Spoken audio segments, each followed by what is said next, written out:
আসসালামু আলাইকুম, কেমন আছেন আপনারা সবাই? আমি মোহাম্মদ ইনামুল ইসলাম আছি মালয়েশিয়া থেকে। আসলে আপনারা জানেন যে কলিং ভিসার কিন্তু একদম শেষ প্রান্তে আমরা আছি, একদম শেষের দিকে। মাত্র কয়েকদিন মাত্র কলিংয়ের কার্যক্রম চলবে আর কি, কলিং বের হবে।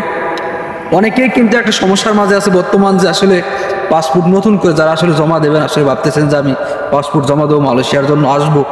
অনেকেই কিন্তু দ্বিধাদ্বন্দ্বে আছেন। আসলে সম্প্রতি সময় আমাকে আর কি বাংলাদেশ থেকে আমার একজন সাবস্ক্রাইবার, তিনি আর কি আমাকে নক দেয় এবং আমাকে একটা মেসেজ করে আর কি, যে ভাই আমি নতুন করে পাসপোর্ট জমা দিতে চাই মালয়েশিয়ার জন্য আসার জন্য। তা আমার দালাল বলছে যে নাকি তার মেডিকেল করা লাগবে না, তার কলিং বের হওয়া লাগবে না, জাস্ট তার পাসপোর্ট জমা দিলেই নাকি ই ভিসা বের করে দেবে। আসলে এটা কতটুকু সত্য?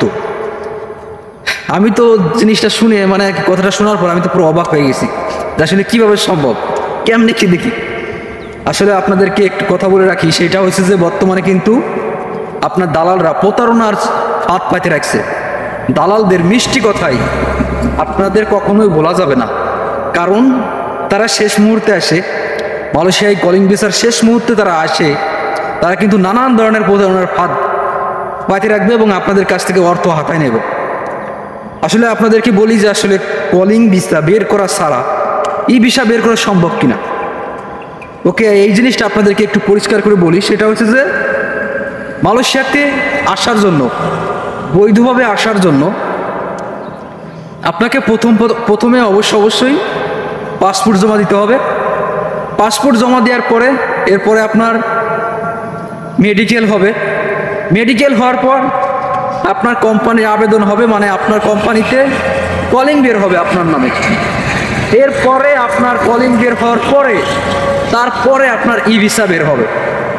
তো এখন দালাল যদি বলে যে মেডিকেলও করা লাগবে না, ই ভিসাও বের, মানে কলিংও বের করা লাগবে না, আসলে কি মানে সরাসরি ই ভিসা বের করবে? এটা একান্ত টাকা মারা ধান্দা। যারা কিনা আসলে নতুনভাবে বোঝেন না কিছু, একদমই যাদের বিদেশ সম্পর্কে জ্ঞান নাই, আপনারা দয়া করে এইসব দালালের খপ্পরে পড়বেন না। যদি আপনারা এখন জানেন যে এখন পর্যন্ত আমি মনে করি কলিং ভিসার জন্য পাসপোর্ট জমা না দেওয়াই ভালো, কারণ এখন আছে আর মাত্র কয়েকদিন কলিং বের হবে। আপনারা জানেন যে মার্চের 31 তারিখ পর্যন্ত কলিং বের হবে, তারপরে আর বের হবে না।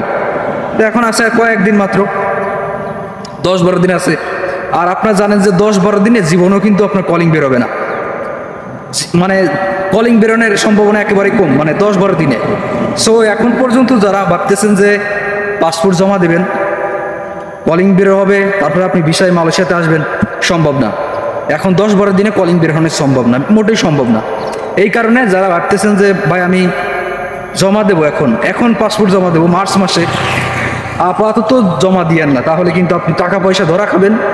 টাকা পয়সা মার যাওয়ার সম্ভাবনা আছে, মানে 80% মার যাওয়ার সম্ভাবনা আছে। যারা কিনা 10-12 দিন, মার্চের আজকে 20 তারিখ, সো আর মাত্র 10 দিন সময় আছে, 10 দিনে কলিং বের হবে না, এই কারণে আপনার টাকা মার যাওয়ার সম্ভাবনা আছে। সো যদি মালয়েশিয়া সরকার পরবর্তী সময়ে কোনো ঘটনা দেয়, অথবা পরবর্তী কোনো সময়ে আপনার কলিং ভিসা অথবা ই ভিসায় কর্মী আনে, তখন আপনি জমা দেন। আশা করি বুঝতে পারছেন। এই কারণে আপনাদের একটা জিনিস মাথায় রাখতে হবে, যে এখন যে সকল দালাল বলবে যে আসলে আমরা এই আপনার ভিসা বের করে দেবো খুব সহজেই, অথবা 10 দিনই ভিসা বের করে দেবো, অথবা মেডিকেল করা লাগবে না, কলিং ভিসা বের করা লাগবে না, হ্যাঁ আপনাদেরকে ডিরেক্ট ভিসা বের করে দেবো, এইগুলো দালাল থেকে অবশ্যই সাবধান থাকতে হবে। অবশ্যই এই দালাল থেকে সাবধান থাকতে হবে, কারণ এই সকল দালালরাই আপনাদের টাকা পয়সা মেরে দেবে। এইরা আপনাদের মানে মুখের যে তাদের যে মধু আছে না, এই মধুর ভাষায় আপনাদেরকে বলবে, আর আপনারা ভুলে যাবেন, আপনারা জিনিসটা বুঝতে পারবেন না।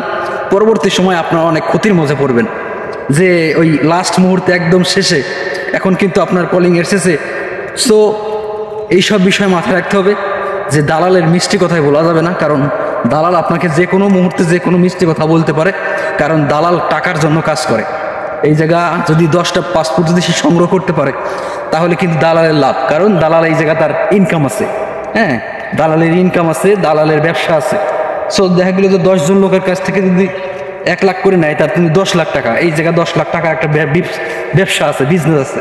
পরবর্তী সময় দেখা গেলো সে ভিসা বের করলো না, অথবা পরবর্তী সময় বললো যে ভাই আমার তো পাসপোর্ট মানে ভিসা বের করতে পারি নাই, পরবর্তী সময় 50,000, 10,000, 20,000, 30,000 করে এরকম আস্তে আস্তে আপনাদের টাকা পয়সা ফেরত দিল এবং কিছু মারি দিল, তাহলে লাভ কিন্তু দাঁড়ালো, এই জায়গায় কিন্তু লস হয়ে যাবে আপনাদের, আশা করি বুঝতে পারছেন।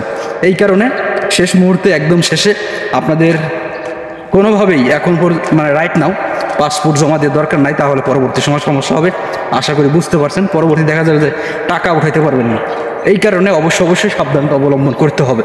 আর ভিডিওটা শেয়ার করে দেন যাতে সবাই জানতে পারে এবং বুঝতে পারে। এবং আমার চ্যানেলের নতুন হলে অবশ্যই চ্যানেলটি সাবস্ক্রাইব করে রাখবেন পরবর্তী গুরুত্বপূর্ণ আপডেটের জন্য।